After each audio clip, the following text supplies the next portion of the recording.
क्या आपने कभी सोचा है कि हम मृत्यु से इतना डरते क्यों हैं? क्यों हमें लगता है कि मौत अंत है, जबकि असली सच्चाई कुछ और ही है? आज की ये कहानी बुद्ध से जुड़ी है और ये आपको मृत्यु का गहरा सत्य समझाएगी। लेकिन कहानी शुरू करने से पहले अगर आप हमारे चैनल पर नए हैं तो अभी सब्सक्राइब कर लें, ताकि ऐसी ही प्रेरणादायक कहानियां आपको रोज मिलती रहे। एक बार एक स्त्री अपने छोटे से बेटे के मृत शरीर को गोद में लेकर बुद्ध के पास पहुंची।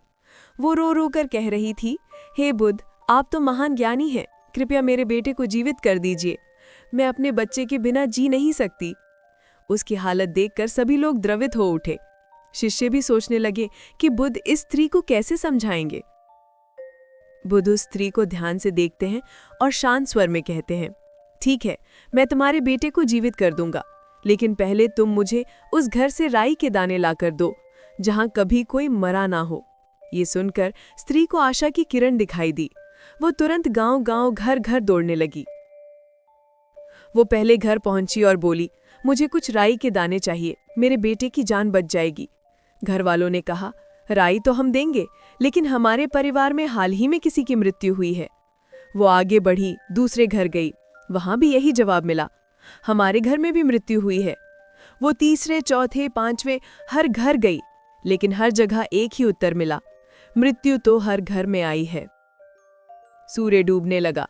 थकी हारी स्त्री बुद्ध के पास लौट आई। उसकी आंखों से आंसू बह रहे थे, लेकिन अब उसकी आंखों में एक अलग सी शांति थी।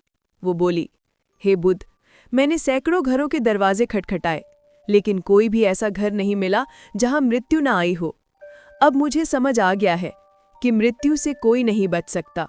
ये तो जीवन का अटल सत्य है। बुद्ध ने कहा, बिल्कुल सही, मृत्यु शत्रु नहीं, बल्कि जीवन का स्वाभाविक हिस्सा है। जिसने मृत्यु को स्वीकार कर लिया, वही जीवन को सच में जीना सीखता है।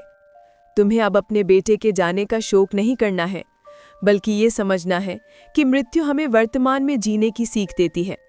हर सांस अमूल्य है, इसे प्रेम और शांति से भर दो। दोस्तों, इस कहानी से हमें ये सीखने को मिलता है कि मृत्यु से डरना नहीं चाहिए। ये हर किसी के जीवन में निश्चित है, लेकिन जब हम इसे स्वीकार कर लेते हैं, तभी हम जीवन को सही मायनों में जी पाते हैं। तो दोस्तों, ये थी बुद्ध और मृत्यु का सत्य। अगर आपको ये कहानी पसंद आई हो तो इसे लाइक करें, शेयर करें और चैनल को सब्सक्राइब करना मत भूलें। फिर मिलेंगे एक नई प्रेरणादायक कहानी में। तब तक के लिए सांसों की कद्र कीजिए और जीवन को मुस्कुराकर जिए।